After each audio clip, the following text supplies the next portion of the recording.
വലിയ സംഭാവനകളൊന്നും നൽകിയിട്ടില്ല, താൻ പത്മശ്രീ അർഹിക്കുന്നില്ലെന്ന് എം.എൻ. കാരശ്ശേരി.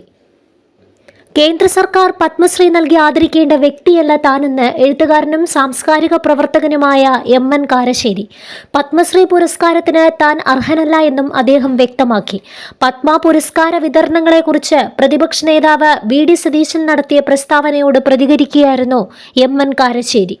വൈക്കം മുഹമ്മദ് ബഷീറിനും എം.ടി. വാസുദേവൻ നായർക്കും ലീലാവതിക്കുമൊക്കെ ലഭിച്ച പുരസ്കാരമാണ് പത്മശ്രീ. അവരെപ്പോലെ കേരള സംസ്കാരത്തിനും ഇന്ത്യൻ ചരിത്രത്തിനും സംഭാവന നൽകിയിട്ടുള്ള വ്യക്തിയല്ല താൻ എന്നാണ് വ്യക്തിപരമായ അഭിപ്രായം, എം.എൻ. കാരശ്ശേരി പറഞ്ഞു. വി.ഡി. സതീശന് തന്നെപ്പറ്റി നല്ല അഭിപ്രായമുള്ളത് അറിഞ്ഞതിൽ സന്തോഷവും നന്ദിയുമുണ്ടെന്നും അദ്ദേഹം കൂട്ടിച്ചേർത്തു. പുരസ്കാരത്തെക്കുറിച്ച് ആലോചിച്ച് ഊർജമോ സമയമോ പാഴാക്കരുതെന്നും അദ്ദേഹം ഓർമ്മിപ്പിച്ചു. 5 തവണ നാമനിർദ്ദേശം ചെയ്യപ്പെട്ടിട്ടും മഹാത്മാഗാന്ധിക്ക് നൊബേൽ പുരസ്കാരത്തിന് ലഭിച്ചിട്ടില്ല എന്നും അദ്ദേഹം ചൂണ്ടിക്കാട്ടി. രാജ്യത്തെ പ്രധാന പുരസ്കാരങ്ങളൊന്നും വൈക്കം മുഹമ്മദ് ബഷീറിന് ലഭിച്ചില്ല, അതിലൊന്നും വലിയ കാര്യമില്ലെന്നും അദ്ദേഹം പറഞ്ഞു.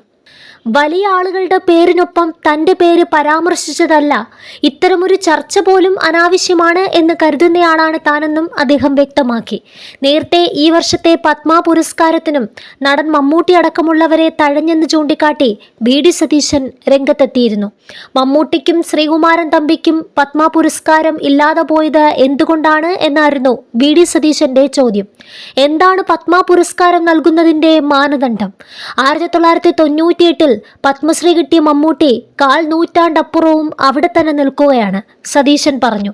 ഏറ്റവും അർഹതപ്പെട്ട കരങ്ങളിൽ എത്തുമ്പോഴാണ് പുരസ്കാരത്തിന് വജ്രശോഭ കൈവരുന്നത് എന്നും അദ്ദേഹം പറഞ്ഞു.